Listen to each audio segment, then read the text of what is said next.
மாணவர்கள் அனைவருக்கும் வணக்கம். நம்ம இப்போ பார்க்கக்கூடியது Carnot cycle.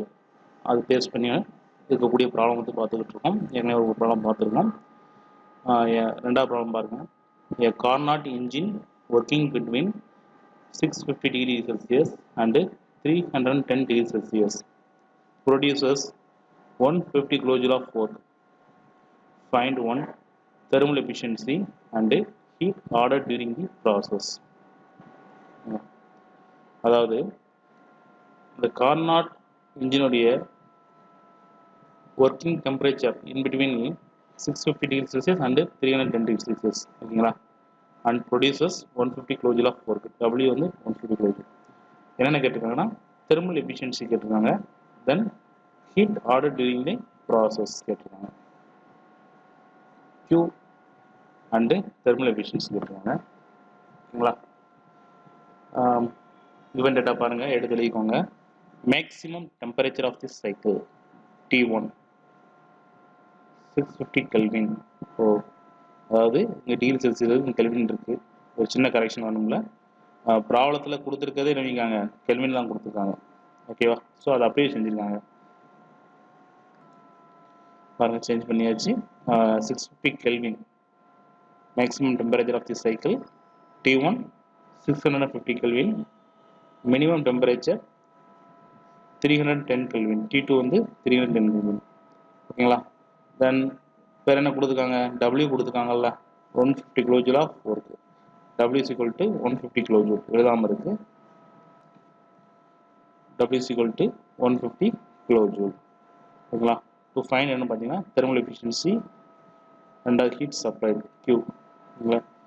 Solution using the relation thermal efficiency of the Carnot's engine efficiency is equal to 1 minus minimum temperature in Kelvin divided by maximum temperature in Kelvin. 1 minus minimum temperature எவ்வளோன்னு பார்த்தீங்கன்னா 310 Kelvin. So 310 divided by maximum temperature எவ்வளோன்னு பார்த்தீங்கன்னா 650 650 ஓகேங்களா. So இந்த 310 divided by 650 இதோட value எவ்வளோன்னு பார்த்தீங்கன்னா 0.4769. So 1 minus 0.4769 is equal to 0.5231 is equal to நம்ம பெர்சன்டேஜாக கால்குலேட் பண்ணோம்னா 52.315%. நீங்கள் வீட்டில் இந்த ஆன்லைன் கிளாஸ் பார்த்துட்டு இருக்கவங்க என்ன பண்ணுறீங்கன்னா இந்த இதை வந்து கால்குலேட்டரில் ட்ரை பண்ணுங்கள் okay. Then again efficiency work done divided by heat supplied ஓகேவா. work done divided by heat supplied. நமக்கு தேவை என்ன கேட்டிருக்காங்கன்னா ஹீட் சப்ளைடு தேவை. ஸோ ஹீட் சப்ளைடு இங்கிட்டு பார்த்தீங்கன்னா ஈக்குவல் டு இந்த பக்கம் வகுத்தல் இருக்குது. இது இங்கிட்டு வரும்போது ஈக்குவல் டு இந்த பக்கம் வரும்போது மேலே வந்துடும். எஃபிஷியன்சி இங்கே பார்த்தீங்கன்னா மேலே இருக்குது. ஸோ இங்கிட்டு ஈக்குவல் டு இந்த பக்கம் வரும்போது வகுத்தில் வந்துடும். ஸோ என்ன வரும்னா heat supplied is equal to work done divided by எஃபிஷியன்சின்னு வரும் ஓகேங்களா. பார்த்தீங்களா. So heat supply work done efficiency is equal to work done value வரும் பார்த்தீங்கன்னா 150. எஃபிஷியன்சி வேல்யூ வந்து பார்த்தீங்கன்னா 0.5231. சார் நம்ம இங்கே பார்த்தீங்கன்னா 52.315% கால்குலேட் பண்ணி வச்சுருக்கோமே, இந்த வேல்யூ இங்கே சப்ஸ்டிட் பண்ணலாமா? பண்ணக்கூடாது. அதாவது பெர்சன்டேஜாக கால்குலேட் பண்ண முன்னாடி என்ன வேல்யூ வருது, அதாவது 100ஆல் பெருக்கிறதுக்கு முன்னாடி நம்ம என்ன வேல்யூ கண்டுபிடிச்சி வச்சுருக்கோமோ அந்த வேல்யூவை தான் நீங்கள் என்ன பண்ணணும், இங்கே சப்ஸ்டிட் பண்ணணும் ஓகேங்களா. அந்த வேல்யூ கண்டிப்பாக பெர்சன்டேஜில் வந்து எழுதக்கூடாது. அந்த வேல்யூ கண்டிப்பாக 0 பாயிண்டில் தான் ஆரம்பிக்கக்கூடிய பெர்சன்டேஜாக இருக்கலாம் ஓகேங்களா. அங்கே பாருங்கள் 0.5231 இந்த மாதிரி, அதாவது இந்த மாதிரியான வேல்யூ தான் இங்கே வரும் ஓகேங்களா.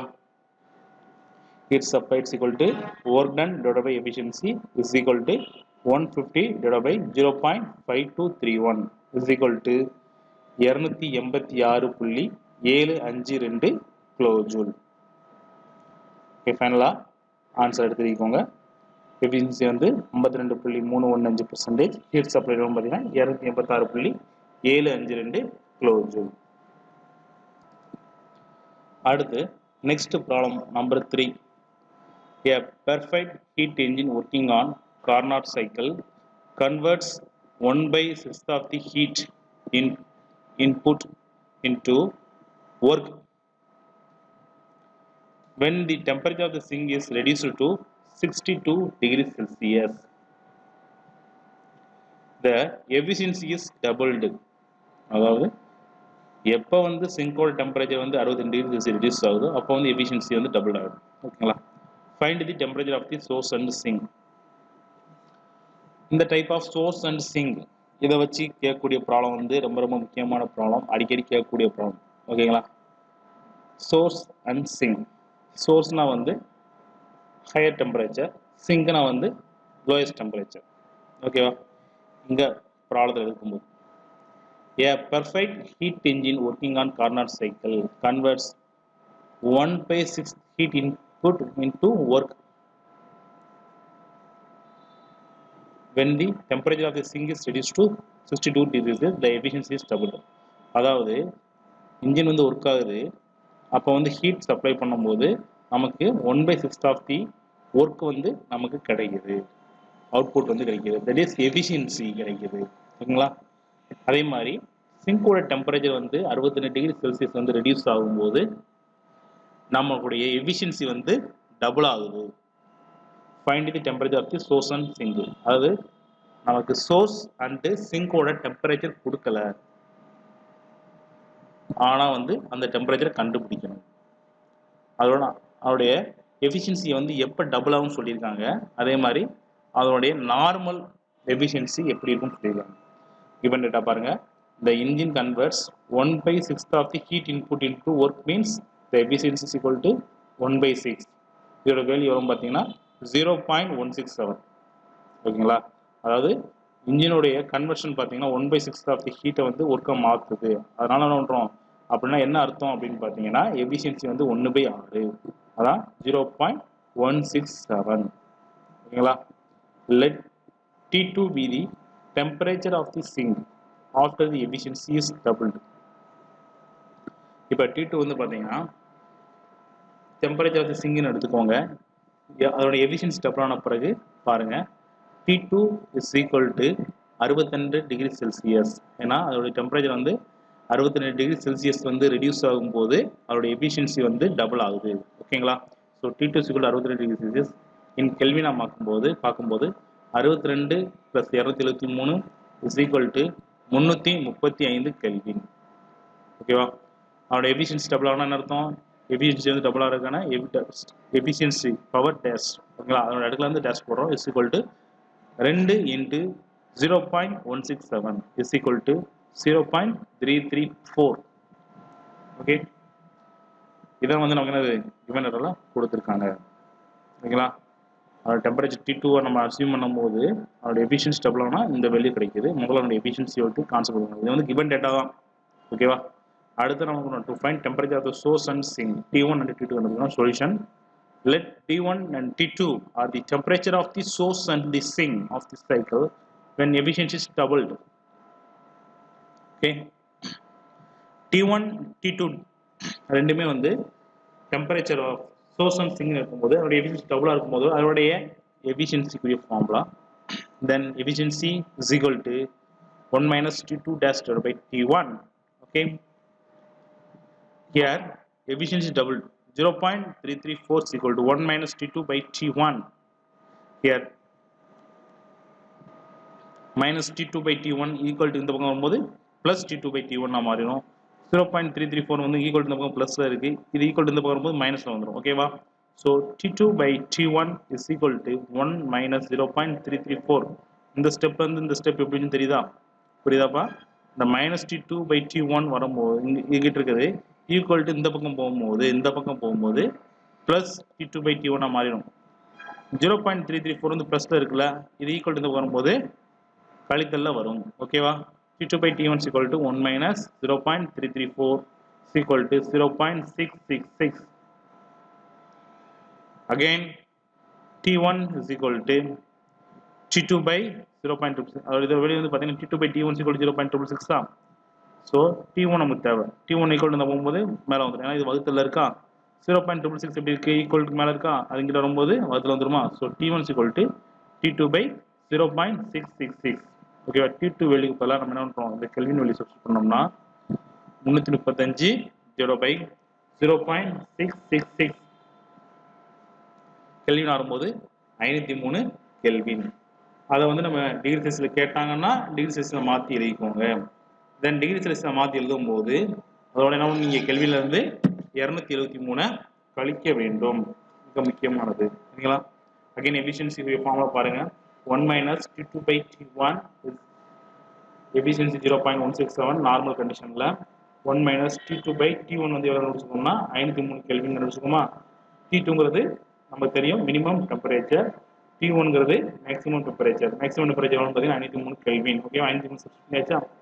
இந்த ஈக்குவேஷன் வந்து பார்த்தீங்கன்னா -T2 503 ஈக்குவல் இந்த வரும்போது ப்ளஸ் வந்துடும். 0.167 வந்து ப்ளஸ் இருக்குது, இங்கிட்ட வரும்போது மைனஸ் வந்துடும். ஆல்ரெடி இங்கே சொன்ன கான்செப்ட் தான். ஓகேவா, அப்படி வரும்போது T2/503 is equal to 1 - 0.167.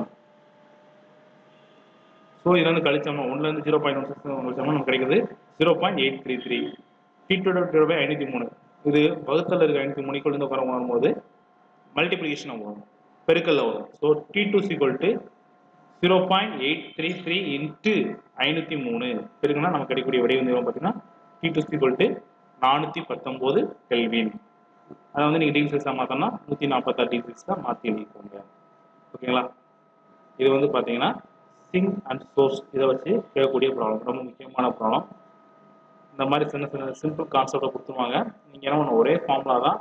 Efficiency வந்து நார்மலாக இருக்கும்போது அவனுடைய எஃபிஷியன்சி லெவல் கொடுத்துட்றாங்க. திரும்பி அதோட டெம்பரேச்சர் ரெடியூஸ் ஆகும்போது அவனுடைய எஃபிஷியன்சி டபுளாக சொல்லிடுறாங்க. இந்த ரெண்டு கண்டிஷனை வச்சு நம்ம என்ன பண்ணணும்னா ஈக்குவேஷன் டிரைவ் பண்ணி அந்த வேல்யூ சப்ஸ்டிட் பண்ணி நம்ம என்ன பண்ணுறோம், ஃபஸ்ட்டு T1 அதாவது சோர்ஸ் டெம்பரேச்சர் கண்டுபிடிச்சிடும், மேக்ஸிமம் டெம்பரேச்சர் கண்டுபிடிக்கும். அடுத்து அந்த டெம்பரேச்சர் வேல்யூ நம்ம வச்சுக்கிட்டு அடுத்து நார்மல் எஃபிஷியன்சியில் என்ன பண்ணுறோம், சிங்கோட டெம்பரேச்சர் வந்து கண்டுபிடிக்கணும்.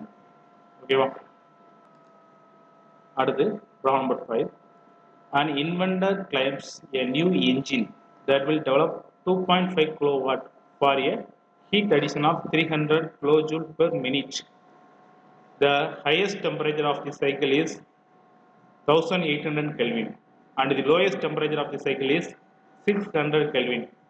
Examine the feasibility of the engine. ஓகேங்களா. அதாவது ரெண்டு விதமான கண்டிஷன் கொடுத்துருக்காங்க. ஒன்று வந்து பார்த்தீங்கன்னா இன்வென்டர் கண்டுபிடிச்ச மிஷின் இன்ஜின். ஓகேவா.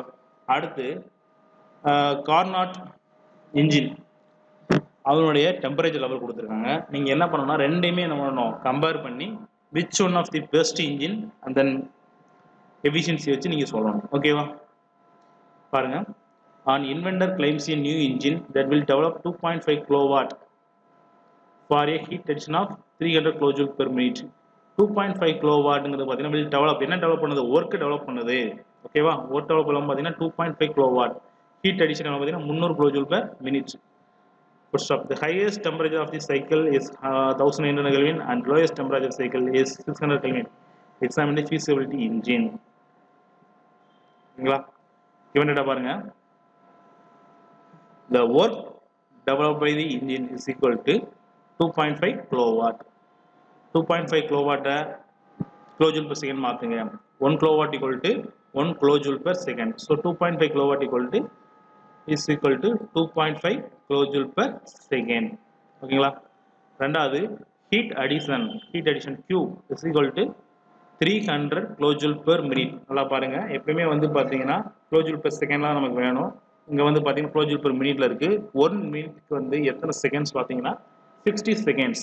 1 மினிட்டுக்கு எத்தனை செகண்ட்ஸ் பார்த்தீங்கன்னா 60 seconds. So 300 kilojoule divide by 660 seconds. So 60யும் 300 கேன்சல் பண்ணால் நமக்கு கிடைக்கிற விலை வந்து எவ்வளோ பார்த்தீங்கன்னா 5 கிலோஜூல் per செகண்ட். ஏன் சார் பெருக்கலை வகுத்தலில் பண்ணியிருக்கீங்க அப்படின்னு கேட்டிங்கன்னா மினிட் எப்படி இருக்கு, பெர் மினிட் தானே, 300 கிலோஜூல் per மினிட் தானே. பெர் மினிட் என்ன அர்த்தம், வகுத்தல இருக்குன்னா அர்த்தம். ஸோ அதனால இருக்கும் 300 divide by 60 equal to 5 kilojoule per second. ஓகேவா. ஸோ யூனிட்டையும் எப்படி கண்டுபிடிங்க, கண்டிப்பாக அந்த வகுத்தல் சிம்பிள் போட்டு தான் நீங்கள் யூனிட்டை எழுத வேண்டும். அடுத்து maximum temperature T1 equal to 1800 kelvin. Minimum temperature T2 equal to 600 kelvin. To find examine the feasibility of the engine. ஓகேங்களா. சொல்யூஷன் பாருங்க. The efficiency of the engine that is developed by the inventor, efficiency equal to inventor development அதோட efficiency பாருங்க, work developed by heat addition, அதாவது efficiency equal to W by Q. W எவ்வளவுன்னு பார்த்தீங்கன்னா 2.5 divided by 5 is equal to 0.5 is equal to 50%. அதாவது நம்ம கண்டுபிடிக்கிறது efficiency கண்டுபிடிக்கணும்.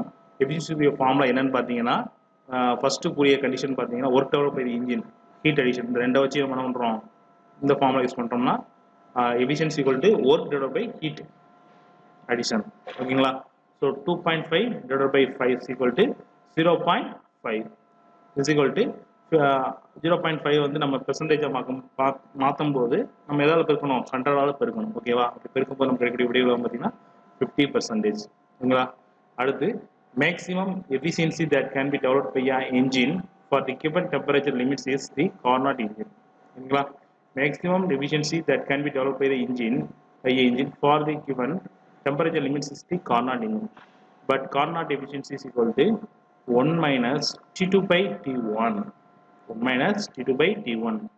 T2ங்கிறது என்னது உங்களுக்கு தெரியும், மினிமம் டெம்பரேச்சர் இன் கெல்வின். T1ங்கிறது உங்களுக்கு தெரியும், maximum temperature in kelvin. So 1 minus 600 divided by 1800. நம்ம இதோட வெளியே போகும்போது 1 minus 0.333 is equal to 0.667. இது வந்து பார்த்தீங்கன்னா 600 divided by 1100 பார்த்தீங்களா, இதோட வெளியே தான் அது 0.333. ஓகேங்களா? ஸோ ஒன்னுலேருந்து 0.33 கழிச்சிங்கன்னா நம்ம கிடைக்கக்கூடிய வெளியே வந்து பார்த்தீங்கன்னா 0.667. இதை வந்து நம்ம பெர்சன்டேஜ் மாற்ற நம்ம என்ன ஆல்ரெடி சொல்லியிருக்கேன், 100ஆல் மல்டிப்ளை பண்ணணும். அப்படி மல்டிப்ளை பண்ணும்போது நமக்கு கிடைக்கக்கூடியது வந்து பார்த்தீங்கன்னா 67%. Since the efficiency of the new engine is less than the maximum possible efficiency of Carnot engine, then the claim by the inventor is justified. ஓகேங்களா? என்ன சொல்கிறாங்க அப்படின்னா, the efficiency of the new engine is less than the maximum possible efficiency of Carnot engine. Efficiency வந்து இன்வென்டரோட efficiency வந்து Carnot எஃபிஷியன்சியை விட குறைவாக இருக்குது. So the claim inventor வந்து கொஞ்சம் ஜஸ்டிஃபை பண்ணணும் அப்படின்னு சொல்கிறாங்க. ஓகேங்களா? இது வந்து பார்த்தீங்கன்னா ஒரு முக்கியமான ப்ராப்ளம் தான், இன்வென்டர் கிளைம்ஸ் இன்ஜின். ஓகேங்களா? இதை வச்சு நீங்கள் என்ன பண்ணலாம், இதை வச்சு உங்களுக்கு ப்ராப்ளம் வந்து கேட்கலாம். மேக்ஸிமம் வந்து உங்களுக்கு இப்போ வந்து என்ஸ்கிரிப்ட் சிலபஸ் படி பார்த்தீங்கன்னா ஒரு 16 மார்க் அல்லது 10 அல்லது 8 அந்த மார்க் கொஸ்டின் வந்து பார்த்தீங்கன்னா இந்த ப்ராப்ளம் வந்து அடிக்கடி கேட்க வாய்ப்புகள் இருக்குது. ஓகேங்களா?